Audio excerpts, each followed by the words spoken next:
কবরের আযাবের কথা, যেহেতু গুরুস্থানের উদ্যোগে মাহফিল, সেই হিসাবে একটু বলতে গিয়ে কথাগুলো বলতেছি। তাহলে আল্লাহ রাব্বুল আমিন দুনিয়ার জন্য রব, পরকালের জন্য রব কে? নবীজি দুনিয়ার জন্য রহমত, পরকালের জন্য নবী রহমত। কারণ কিয়ামতের ময়দানে সব নবীরা নাফসি নাফসি বলবে, একজন নবী শুধু উম্মতি উম্মতি বলবে, তিনি আমাদের নবী। সুবহানাল্লাহ, সুবহানাল্লাহ।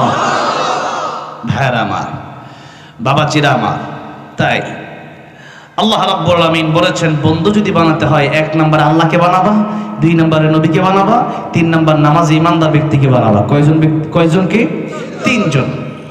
সূরা মায়েদা আল্লাহ রাব্বুল আমিন বলেন, ইন্নামা ওয়ালিয়ুকুমুল্লাহু ওয়া রাসূলুহু ওয়াল্লাযীনা আমানুল্লাযীনা ইউকিমুনাস সালাত الصلاة ويؤتون الزكاة وهم راكعون।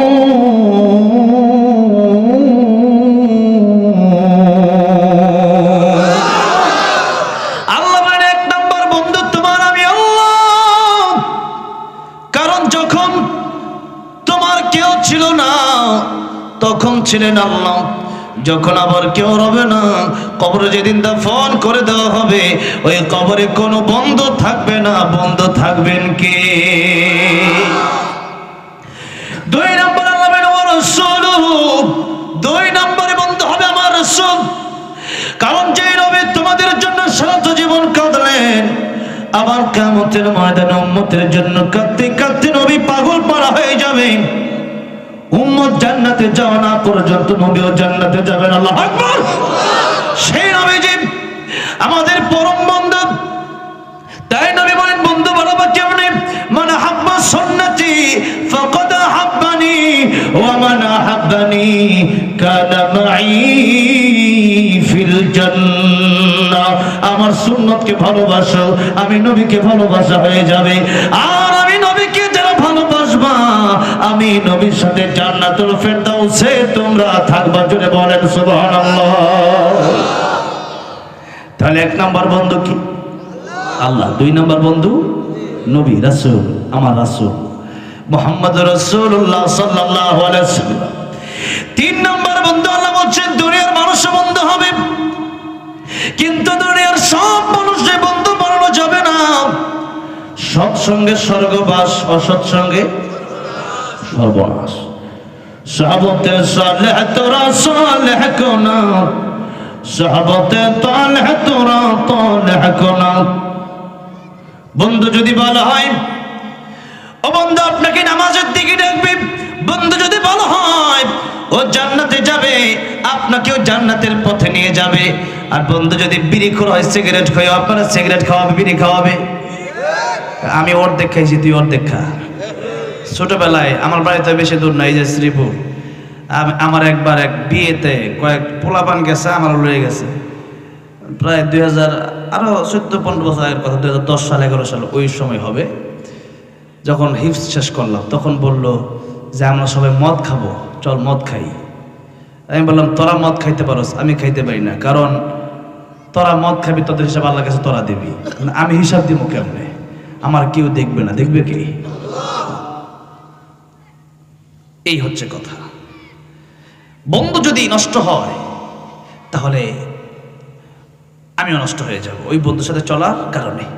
এই জন্য সন্তান যাদের আছে, এদের এই সন্তানগুলোকে যেথায় সেথায় ছেড়ে দেওয়া যাবে না। সন্তান বলছে আব্বা একটু ঘুরে আসি, ও মা ঘুরতে দিয়ে দিলেন। মেয়ে বলছে একটু ওই যে আমার বান্ধবী আছে, আপনি খোঁজ খবর না দিয়ে দিলেন। কিন্তু পরের বছর দেখেন অবস্থা খারাপ। এই গতকাল 14 ফেব্রুয়ারি গেছে, আগামী নভেম্বর ডিসেম্বরে বোঝা যাবে কি হয়েছে, কি হবে। পরে কেউ কে লিগে গেছিলাম, বাপে আফসোস করব। তাই একটা কথা আছে না, ভাবিয়া করিও কাজ, করিয়া ভাবিও না। এখন খুব আবেগে চললেন বা দিয়ে দিলেন, 2 দিন পরে বিপদে পড়বে। বিশেষ করে মেয়েরা পর্দায় না থাকলে সেই মেয়েরা আপনার করে খায় কিভাবে? আপনি খাবার দেন কেন? তাহলে পর্দায় যে থাকে না তো আল্লাহরই মানে না, আপনারই মানবে কেমনে? যে আল্লাহ চিনে না সে কিচ্ছু চিনে না। যে আল্লাহ চিনে না সে মা চিনে না, বাপ চিনে না, ভাই চিনে না, বোন চিনে না। যে আল্লাহ চিনে না, জনগণ চিনে না, মানুষ চিনবে কেমনে? যেরকম ঠিক না বেঠে? আল্লাহরে চিনে না, বানাইছে আল্লাহ, আল্লাহরে চিনে না, আপনারা চিনবে কেমনে?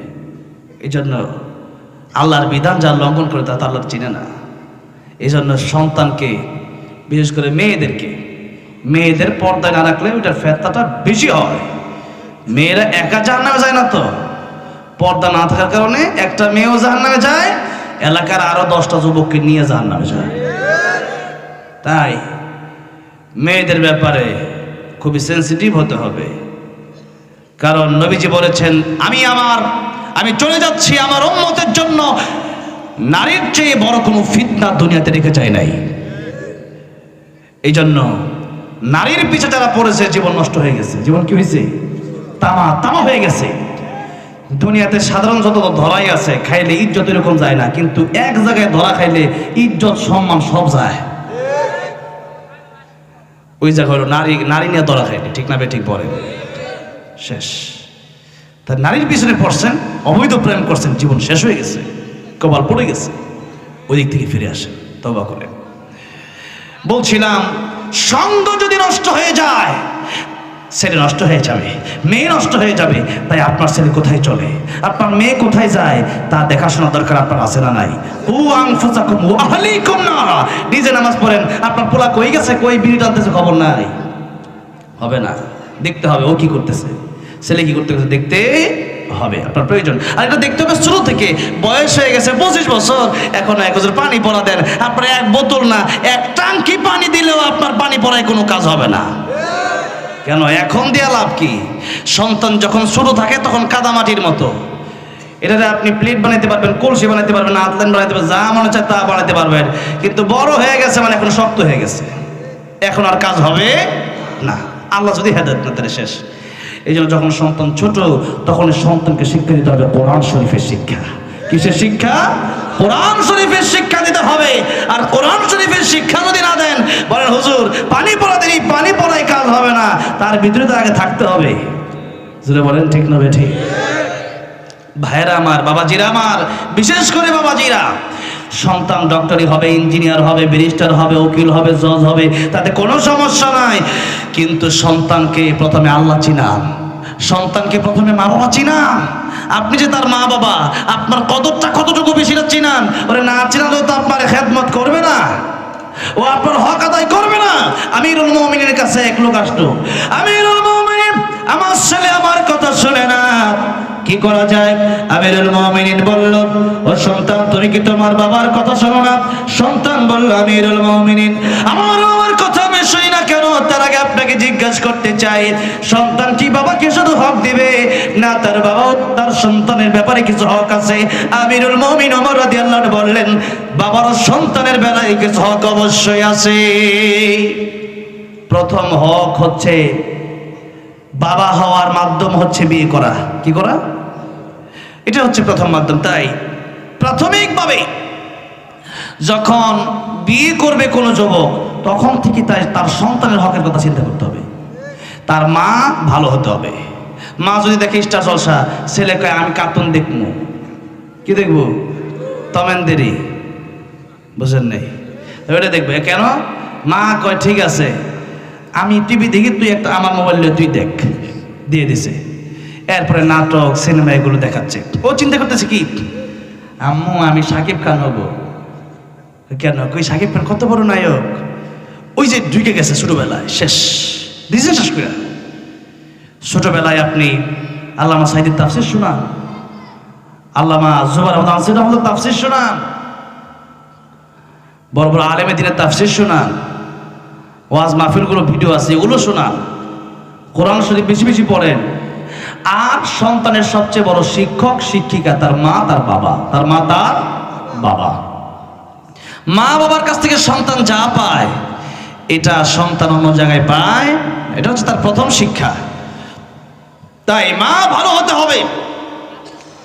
নবীজি বলেছেন, মানুষ সন্তানের মা অর্থাৎ বিবি স্ত্রী সিলেক্ট করে চারটা জিনিস দেখে, লিমালিহা ওয়ালি জামালিহা ওয়ালি হাসাবিহা ওয়ালি দীনিহা ফাযফার বিযাতিদ্দীন।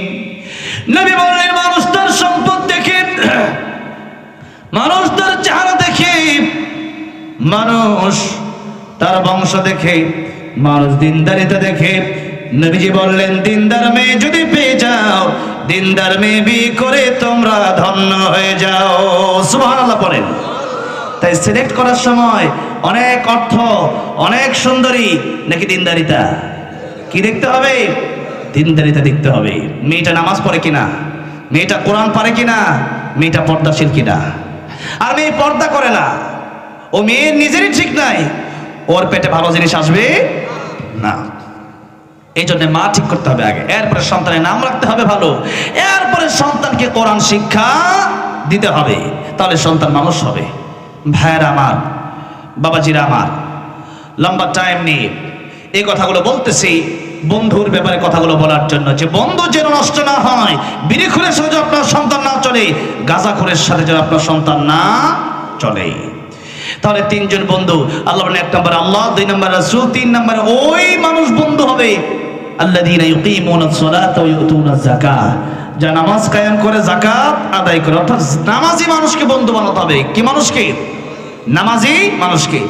কারণ কিয়ামতের ময়দানে নবীজি বলেছেন আউয়ালু মা ইউহাসাবু বিহিল আবদু ইয়াউমাল কিয়ামাতিস সালাত, বান্দার নামাজের হিসাব সর্বপ্রথম হবে। নামাজের হিসাব দিতে গিয়ে যারা পার পেয়ে যাবে, তারা সব জায়গায় পার পেয়ে যাবে। আল্লাহ রাব্বুল আমিন তাদেরকে জান্নাত দিয়ে দেবেন। আর নামাজের হিসাব দিতে গিয়ে যারা ধরা খেয়ে যাবে, সব জায়গায় তারা ধরা খেয়ে যাবে। সুতরাং তাদেরকে জাহান্নামের পথ অবলম্বন করতে হবে, জাহান্নামের পথ অবলম্বন করতে হবে। ভাইরা আমার, বাবাজি আমার, তাই নামাজ গুরুত্বপূর্ণ ব্যাপার। নবী বলেছেন 7 বছর হয়ে গেছে সন্তানকে নামাজের আদেশ দাও, 10 বছর হয়ে গেছে এখন নামাজ পড়ে না, পিটাও। কি করো? পিটাও। নবীজি ছোট বাচ্চাদেরকে বড় স্নেহ করতেন, বড় আদর করতেন। মক্কাতুল মুকাররমায়, মদিনাতুল মুনাওয়ারায় এরকম আদর ভালোবাসা আমাদের দেশে নেই। আমাদের দেশে মসজিদে ছোট বাচ্চা গেলে ওরা তাড়ায় দেয়, ধমক দেয়, এখানে নিয়ে আসছো কেন? বিষয়টা এরকম না, ওরা ছোট থেকেই মসজিদে নিয়ে যেতে হবে, কারণ তাহলে সে নামাজ শিখতে পারবে। ভাইয়েরা আমার, বাবাজিরা আমার, তাই বন্ধু হতে হবে নামাজি। বন্ধু হতে হবে কি? নামাজি। যে কথা বলছিলাম, আমার নবী রাহমাতুল লিল আলামিন আমাদের পরম বন্ধু। তাই আমার নবী যে কবরের আযাব দেখে সইতে পারলেন না। নবীজি একবার দোয়া করলেন, যে নবী দোয়া করলে কবুল হয়। আজকে নবী দোয়া করলেন, কবুল হলো না। 1 বার 2 বার 3 বার দোয়া করলেন, কবুল হলো না। আমার নবী তাকে দেখতেছেন এখনো কবরে আযাব হয়। 3 বার রাহমাতুল লিল আলামিন নবী দোয়া করলো। সাহাবায়ে কেরাম রাদিয়াল্লাহু আনহুম আজমাইন আমিন বলল। এখনো লোকটার কবরে আযাব হয়। আমার নবীজি আল্লাহর কাছে জিজ্ঞেস করলেন, আল্লাহ রাব্বুল আলামিন, আমি রাহমাতুল লিল আলামিন নবী হই 3 বার দোয়া করলাম, কেন কবুল হয় না? আল্লাহ রাব্বুল আলামিন বললেন, জিবরাইল আমার নবীর কাছে যাও, আমার নবীর কাছে গিয়ে বলো আমি রব্বুল আলামিন, আমার নবী রাহমাতুল লিল আলামিন, আমার নবীর তো আমি আল্লাহ ফিরে দিই না। কিন্তু এই লোকের ব্যাপারে 1 বার 2 বার 3 বার যতবারই দোয়া করুক না কেন, কিয়ামত পর্যন্ত দোয়া করলেও আমি আল্লাহ রাব্বুল আলামিন আমার নবীর দোয়াখানা কবুল করব না।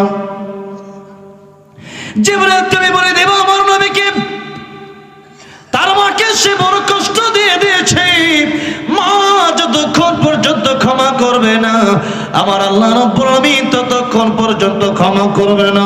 জোরে জোরে বলেন আল্লাহু আকবার। জিবরাইল এসে ডেকে বলে, ইয়া রাসূলুল্লাহ, ইয়া হাবিবাল্লাহ, আমার আল্লাহ বলেছেন আপনি 3 বার দোয়া করেছেন। 3 বার কেন? 3000 বার যদি দোয়া করেন, 3 লক্ষ বার যদি দোয়া করেন, 3 কোটি বার যদি দোয়া করেন দোয়া কবুল হবে না, মঞ্জুর হবে না যতক্ষণ পর্যন্ত তার মা তারে মাফ করে দেবে না। ইয়া রাসূলুল্লাহ, ইয়া হাবিবাল্লাহ, মা যদি বেঁচে থাকে মা মাফ করে দিলে মাফ হয়ে যাবে। আমার নবী বলেন সাহাবীরা দেখো তার মা এখনো বেঁচে আছে কিনা। সাহাবায়ে কেরাম রাদিয়াল্লাহু আনহুম আজমাইন খবর নিয়ে দেখলো তার মা বেঁচে আছে। নবী বললেন সাহাবীরা আমার সালাম জানাও, আমার সালাম পৌঁছায় দাও, আমার কাছে আসতে বলো। মহিলা নবী দরবারে হাজির হয়ে গেল। ইয়া রাসূলুল্লাহ, ইয়া হাবিবাল্লাহ, আমাকে কেন ডেকেছেন? নবী আমার ডেকে বলেন ও যুবকের মা, এই যে কবর দেখা যায় এটা কার কবর? মহিলা ডেকে বললেন ইয়া রাসূলুল্লাহ, ইয়া হাবিবাল্লাহ, আমার সন্তানের কবর। আমার নবী ডেকে বললেন ও যুবকের মা,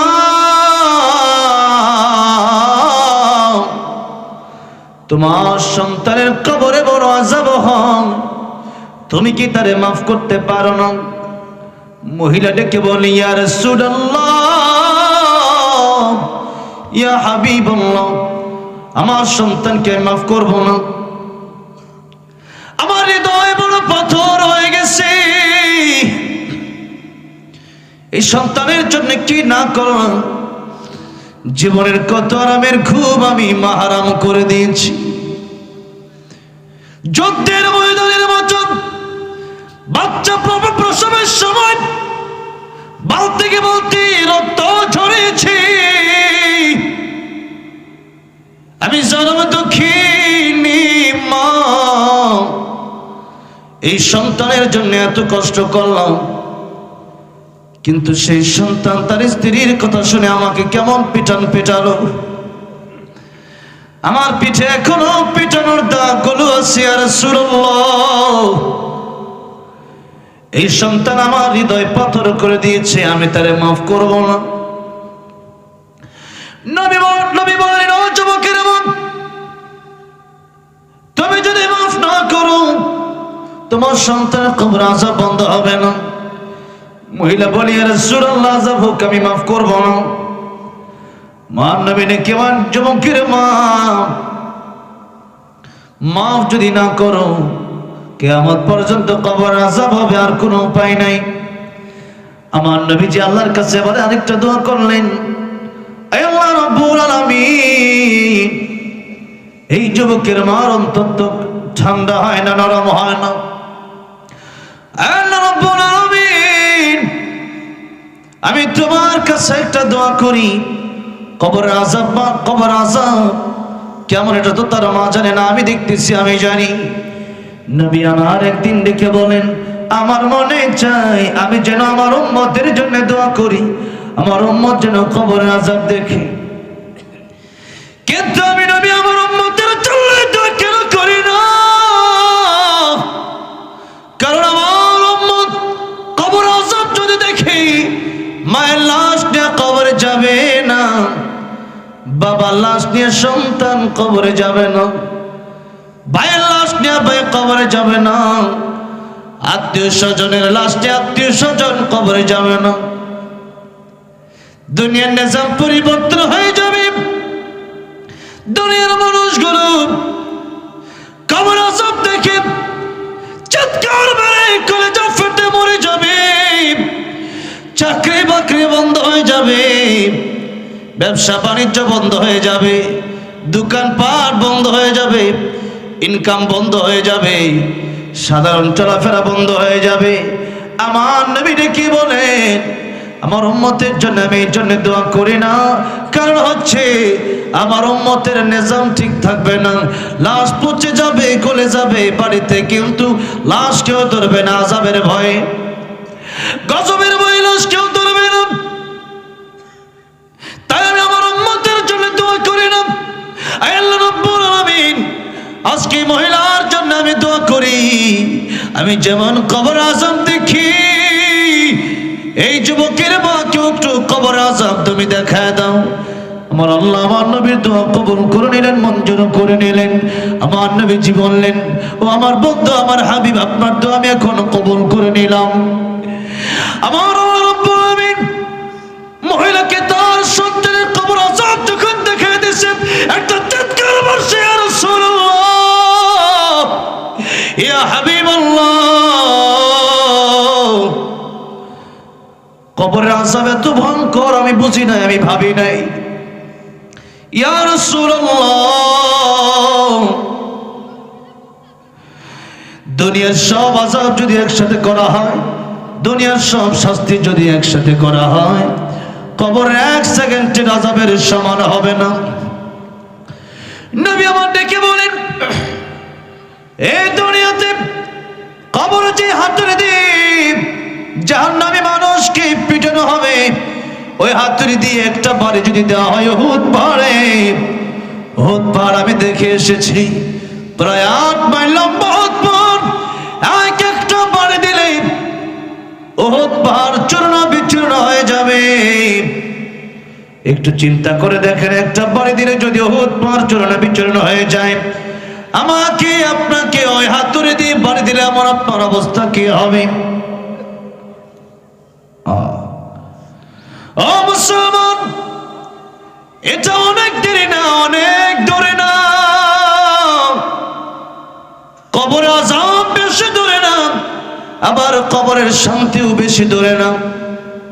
নবী বলেছিলেন, কবর রাউযাতুম মিন রিয়াযিল জান্নাহ আও হুফরাতুম মিন হুফারিন নার।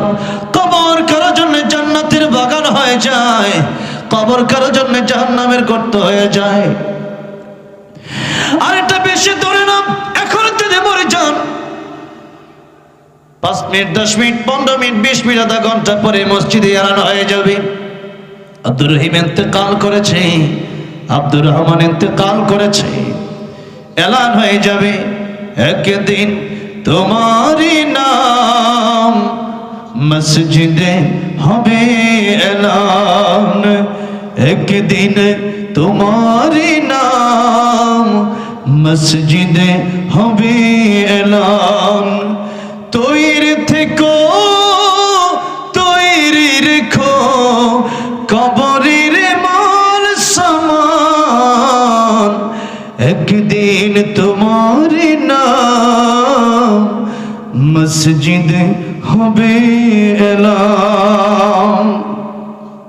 মসজিদে এলান হয়ে যাবে, বাজারে কাপড়ের কাপড় যে সারার জন্য মানুষ ছোট ছোট ছোট করে দেবে, ফজরের পর আপনার জানাজা হয়ে যাবে, বেশি দেরি না, এখন মরবেন, ফজরের পরে আপনাকে যখন কবরস্থ করা হবে, নবীজি বলেছেন, মানুষকে কবরে রাখার পরে, লাশ কবরে রাখার পরে, মুর্দাকে কবরে রাখার পরে মানুষ 40 কদম হেঁটে যেতে যতক্ষণ সময় লাগে, এতটুকু সময়ের ভিতরে 2 জন ফেরেশতা চলে আসে, আর তাকে আল্লাহ রাব্বুল আলামিন আবার তার রূহ তার মধ্যে দিয়া দেন, সে ব্যক্তি আবার জীবিত হয়ে যায়।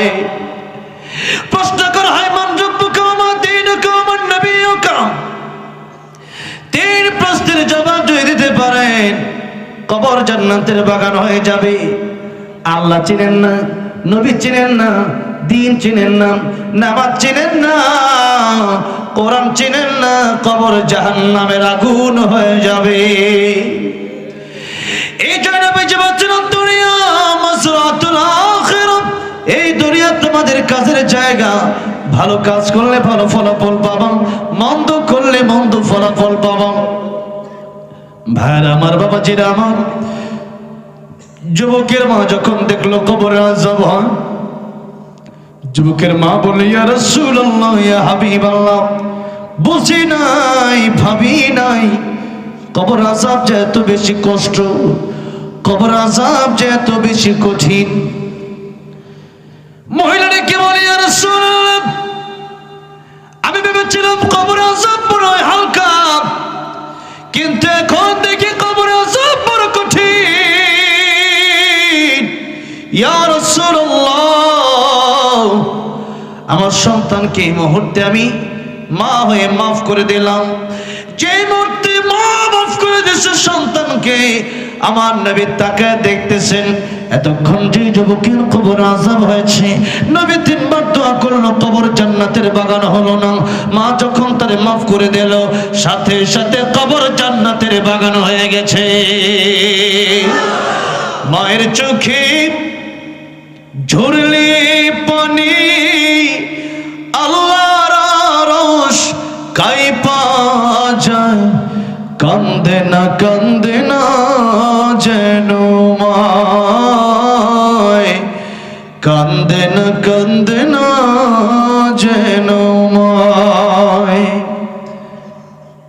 নবীজি বলেছেন, হুমা জান্নাতুকা হুমা নারুকা, মা বাবা তোমার জন্য জান্নাত, মা বাবা তোমার জন্য জাহান্নাম। মা বাবাকে খুশি করো, আল্লাহ রাব্বুল আমিন খুশি হয়ে যাবেন, জান্নাত তোমার নসিব হয়ে যাবে। আর মা বাবা যদি কষ্ট পায়, আল্লাহ নারাজ হয়ে যাবে, জাহান্নাম তোমার জন্য অবধারিত হয়ে যাবে। অন্য হাদিসে নবী বলেন, মায়ের দিকে একবার তাকাও, বাবার দিকে একবার তাকাও, একবার তুমি মার বাবার দিকে তাকাবা, আল্লাহ রাব্বুল আমিন তোমার আমলনামায় একখানা কবুল হজের সওয়াব লিখে দেবেন। জোরে কোন সুবহানাল্লাহ। সাহাবী বললেন, ইয়া রাসূলুল্লাহ, ইয়া হাবিবাল্লাহ, যদি আমার মার বাবার দিকে একবার আমি তাকাই, যদি একটা কবুল হজের সওয়াব হয়ে যায়, আমি যদি 100 বার তাকাই, তাহলে কয়টা কবুল হজের সওয়াব হবে? নবী বললেন, সাহাবী রে, 100 বার তাকালে 100 কবুল হজের সওয়াবই হবে। 100 বার কেন, যতবার তাকাবা, তাকাতে তাকাতে অস্থির হয়ে যাবা, আমার আল্লাহ সওয়াব দেওয়ার বেলায় তিনি কোনো অস্থির হবেন না। আল্লাহু আকবার। হজে যাওয়া সহজ না কঠিন? কঠিন। হজ বছরে একবার করা যায়, কয়বার? বাকিবার উমরা করা যায়। যেমন এই রমজানুল মুবারকে শেষ 10 দিন বাইতুল্লাহতে আমি ইতিকাফ করার নিয়ত করেছি। আবার হজেও, বড় হজেও যাচ্ছি ইনশাআল্লাহ, টাকা টোকা দেওয়া কমপ্লিট করছি। এখন এই যে হজে যাব, এখন রমজানে গেলে কি এটা হজ আদায় হয়ে যাবে? ওটা সময় মতোই যেতে হবে, জিল হজ মাসে গেলেই হজ হবে। তাহলে হজ করা যায় বছরে একবার। মার বাবার দিকে দৈনিক তাকানো যায় কতবার? কতবার হিসাব করে বলতে পারবেন? হিসাব ছাড়া অসংখ্যবার। জোরে কোন ঠিক না ঠিক? মার বাবার দিকে তাকান, কবুল হজের সওয়াব আমলনামায় লিখে নেন। কিন্তু এই ওয়াজ তো আমাদের, আমরা সস্তায়, মানে সহজে কোনো জিনিস পাইলে এটাকে কদর করতে জানি না।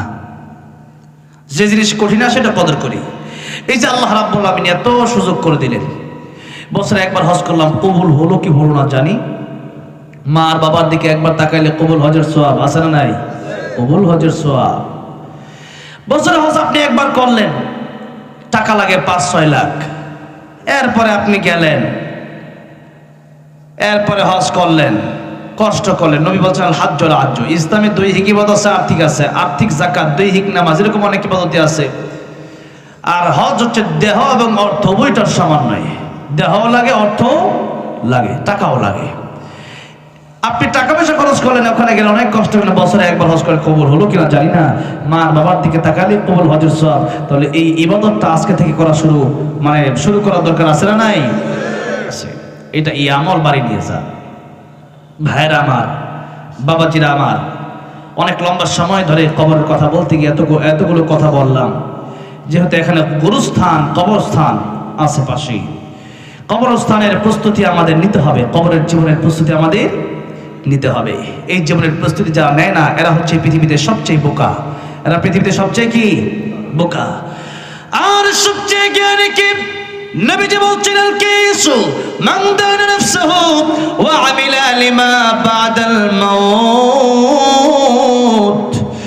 প্রকৃত জ্ঞানী ওই ব্যক্তি, যে ব্যক্তি তার নিজের চিন্তা করে আর পরকালের জন্য সে ব্যক্তি আমল করে নেয়। পরকালের জন্য কি করে নেয়? আমল করে নেয়। আর পরকাল আমাদের জন্য অনেক দেরি না খুব কাছে? খুব কাছে। এখন বললে মরার সাথেই পরকাল। ঘুমাইলেন, ঘুম থেকে উঠলে সকাল, না উঠলে পরকাল। ঘুম থেকে উঠলে কি সকাল, না উঠলে পরকাল। তাহলে বেশি দূরে না, পরকাল বেশি দূরে না। তাই পরকালের চিন্তা আমাদের করতে হবে, কে কখন মারা যাবো তাও জানে না। তাই আমল বেশি বেশি করে নিতে হবে, বেঁচে যেহেতু আছে আমল বেশি বেশি করে নিতে হবে।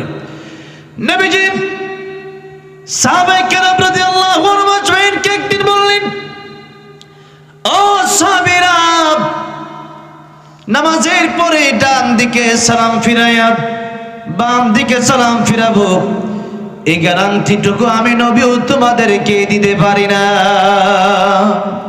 নবীজি বলছেন, যেই নবীর সম্মান আল্লাহর পরে, যেই নবীর কাছে মালাকুল মাউত এসে অনুমতি নেয়, দরজার বাইরে থেকে সালাম দেয়, সেই নবী বলছেন আমি ডান দিকে সালাম ফিরাইয়া নামাজের পরে বাম দিকে ঘাড় গড়ায় সালাম ফিরাবো, এতটুকু নিশ্চয়তা আমি নবী দিতে পারি না। তাহলে আমরা কি দিতে পারি? তাহলে বোঝা গেল যে কোনো সময় মালাকুল মাউত আমাদের কাছে চলে আসতে পারে। আল্লাহ রাব্বুল আলামিন বলছেন, ইন্নাস সাআতা আতিয়াতুন আকাদু উখফিহা লিতুজজা কুল্লু নাফসিন বিমা তাসআ। নিশ্চয় কিয়ামত আসবে, আমি আল্লাহ রাব্বুল আলামিন এই কিয়ামতকে গোপন রেখে দিলাম। নবী বলেন, সার ব্যাখ্যায় বলেন, মান মাতা ফাকাদ কামাত কিয়ামাতু, যার যখন মরণ হয়ে যায় তার তখনই কিয়ামত শুরু হয়ে যায়। আর আল্লাহ রাব্বুল আলামিন এটাকে গোপন রাখছেন, কাউকে জানালেন না। কাউকে জানালে দুনিয়ার শৃঙ্খলা ঠিক থাকবে না, মানুষ আমল করবে না, উদাসীন হয়ে যাবে। যারা 5 বছর পরে মরবে, এখন আমল করে লাভ কি? উদাসীন হয়ে যাবে।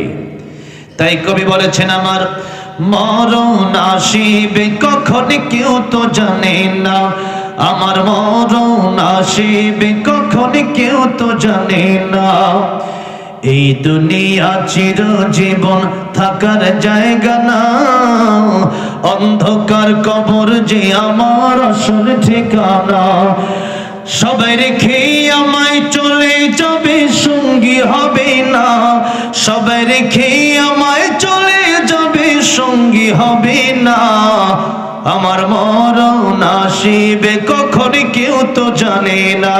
ঠিক না বে ঠিক?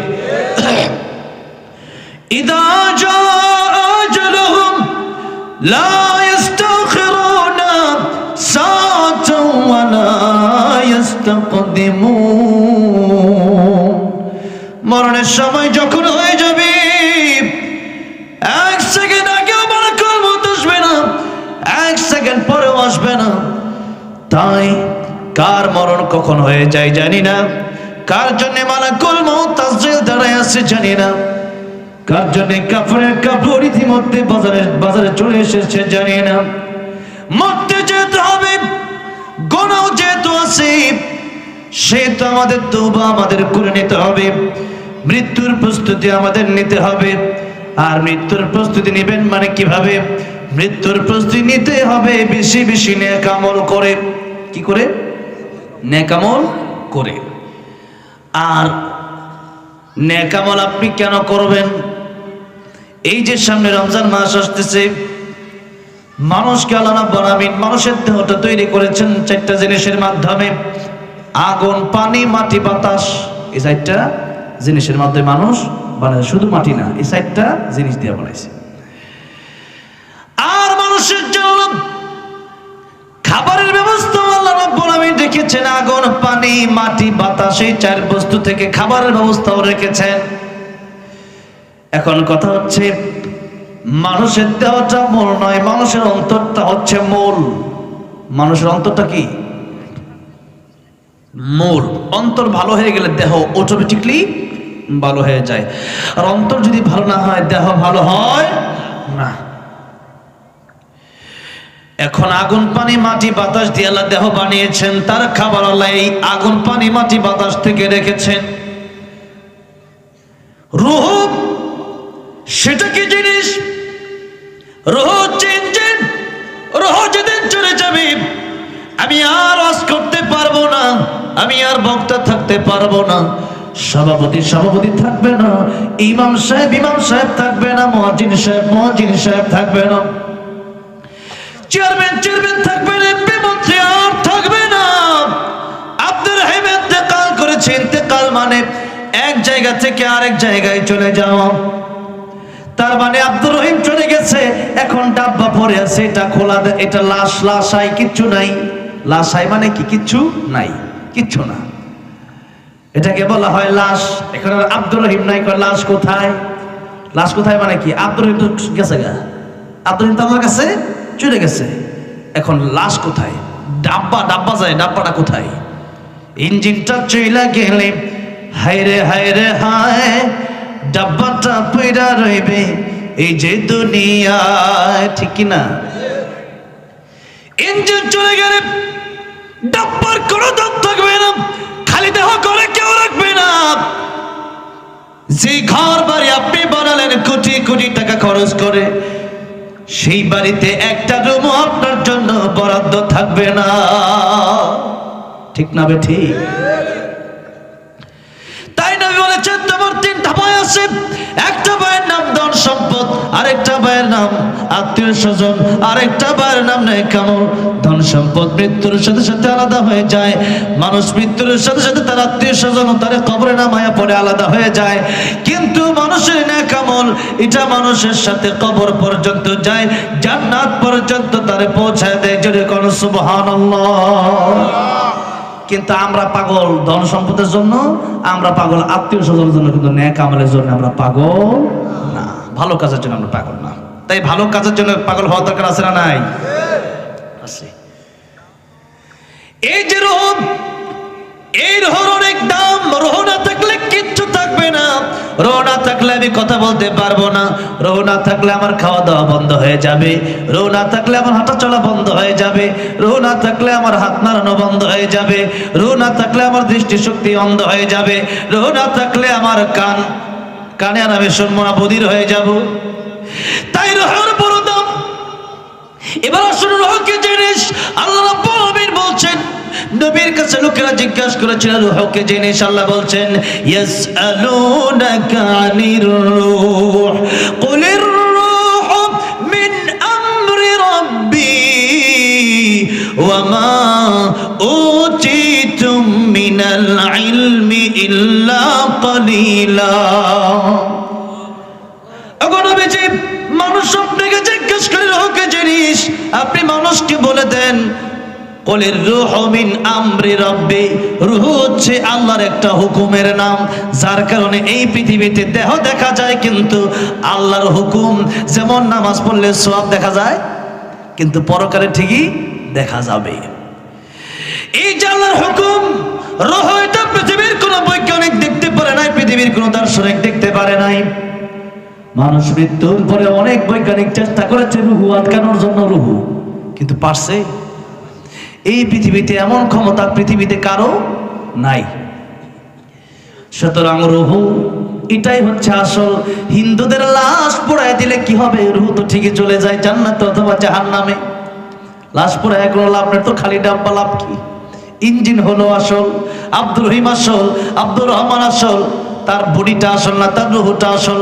তাই আল্লাহ বলছেন লা ইয়ানফাউ মালু ওয়ালা বানুন ইল্লা মান আতাল্লাহ বিকলবিন সালিম। কিয়ামতের ময়দানে মানুষের ধন সম্পদ, সন্তানাদি এগুলো কোনো কাজে আসবে না, কাজে আসবে মানুষের কলবে সালিম। ভালো একটা কলব কাজে চলে আসবে। এখন আসুন, দেহের খাবার যাওয়ার জন্য আমরা মাটি থেকে যত ফল ফলাদি হয়, খাবার হয়, পানি থেকে যত খাবার আসে, বাতাস থেকে যত খাবার আসে, আগুন দিয়ে রান্না করে আমরা খাবার খাই। এই যে খাবার খাই, এই খাবার খাওয়ার কারণে দেহ হৃষ্টপুষ্ট হয়। এখন বলেন, এই দেহ হৃষ্টপুষ্ট করার দরকার বেশি না রূহটা তাজা করার দরকার বেশি? কারণ দেহ পচে যাবে, গলে যাবে, কিন্তু রূহ কিন্তু কোনোদিন পচবে না, গলবে না। কথা বলেন ঠিক না বেঠিক?